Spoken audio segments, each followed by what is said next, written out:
성경은 참 뭐 딱딱한 율법도 있고 또 제사법도 있습니다만은 이렇게 재미있는 이야기로 구성이 되어 있습니다. 그렇기 때문에 사람들이 옛날에 문자를 모르던 사람들도 이야기만 들어도 성경의 내용을 파지하는 이런 은혜를 누렸던 것 같습니다. 오늘 기생 라합의 이야기입니다. 너무나 잘 아는 이야기입니다. 저는 어릴 때 주일학교 다닐 때 이 장면, 이 대목을 우리 이성주 집사라는 분이 이야기를 할 때마다 정말 그분이 흥에 겨워서 그분이 감동해서 눈도 안 좋은 분이 그냥 우리에게 막 침을 튀겨가면서 이야기해줬던 기억이 생생합니다. 그게 저의 믿음의 자양분이 되지 않았나 그런 생각을 해봅니다. 그런데 어떻습니까? 기생 라합의 행동, 자국의 군대를 거짓말로 따돌리고 적군이죠. 스파이를 숨겨서 무사히 본영으로 돌아가게 한 이 사건을, 이 행위를 어떻게 우리가 이해해야 될 것인가 하는 겁니다. 여리고 사람 입장에서 볼 때는 매국노죠. 배신자, 반역자라고 할 수가 있겠고, 또 자기 혼자 살아남겠다고, 자기 가족을 살리겠다고 적군을 숨겨준 이런 기회주의자로 볼 것이냐, 아니면 믿음의 사람으로 볼 것이냐는 해석이 아주 중요한 것 같습니다. 일반적으로 아마 이런 이야기를 읽으면 사람들이 뭐야 이거 완전히 배신자네 이런 생각을 참 많이 하겠죠.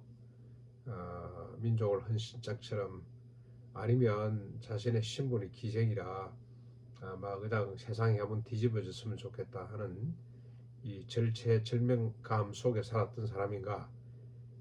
그래서 한번 참 모르겠고 세상이 한번 뒤집어져라 이런 사람이었을 수도 있겠다고 생각이 듭니다만은, 우리가 조금만 더 자세히 들여다보면 대화 가운데도 나와 있습니다만 철저한 믿음의 사람이었구나 하는 것을 깨닫게 됩니다.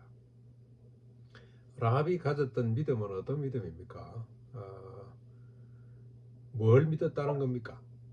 오늘 쭉 대화 내용을 보면 소문에 의하면 하나님과 그의 백성을 대적할 민족이 이 땅에는 없다는 겁니다.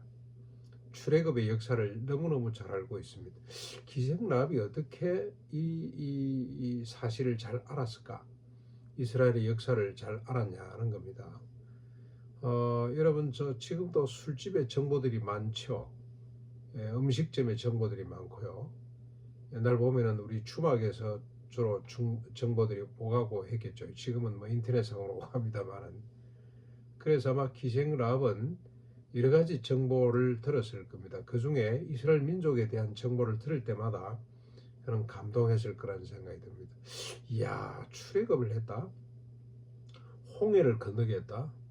광야 40년 동안을 저렇게 헤매면서도 저렇게 많은 민족, 큰 민족이 되었다. 저들이 섬기는 하나님은 누구인가? 그 하나님에 대한 경외심, 그 하나님에 대한 존경하는 마음, 이런 것들이 막 생겨났을 거라는 생각이 듭니다. 이 민족 앞에 누가 서겠냐?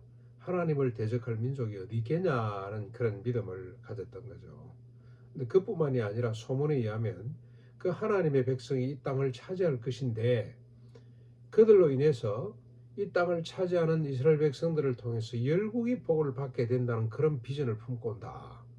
열국이 복을 받는 게 뭐냐? 모세를 통해서 주신 하나님의 율법이라는 곳에 기록이 됐는데 이런 내용들이 있더라. 그래서 공의와 인애가 넘치는 세상에 대한 기대가 생겼을 겁니다.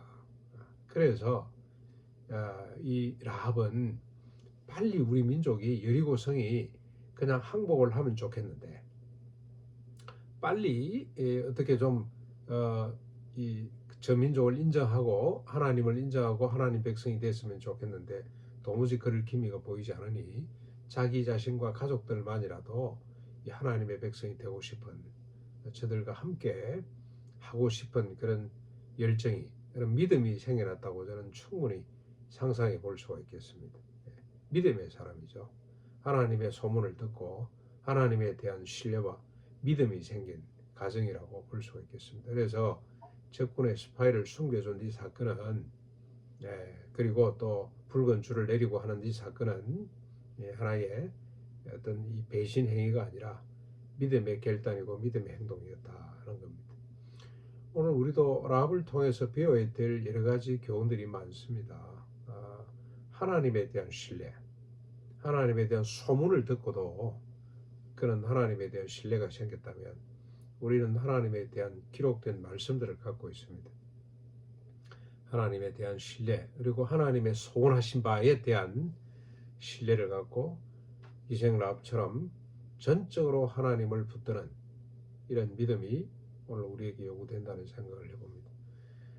그리고 또 붉은 줄을 내렸다. 이건 붉은 또 뭐 문설주에 양피를 발란 것들하고 쭉 내용이 연결되어 온다고 볼 수가 있겠습니다. 궁극적인 하나님의 구원을 예표하는 하나의 사인이다. 그래서 이건 뭐 우리가 이 부분에 너무 크게 비약하지 말고 이 부분은 좀 잠시 뒤로 밀어놓고 이렇게 이어져 가는 붉은 색깔, 예수 그리스도의 피까지 연결되는 이 연결고리를 또 놓치지 말고 묵상했으면 좋겠다는 생각이 듭니다.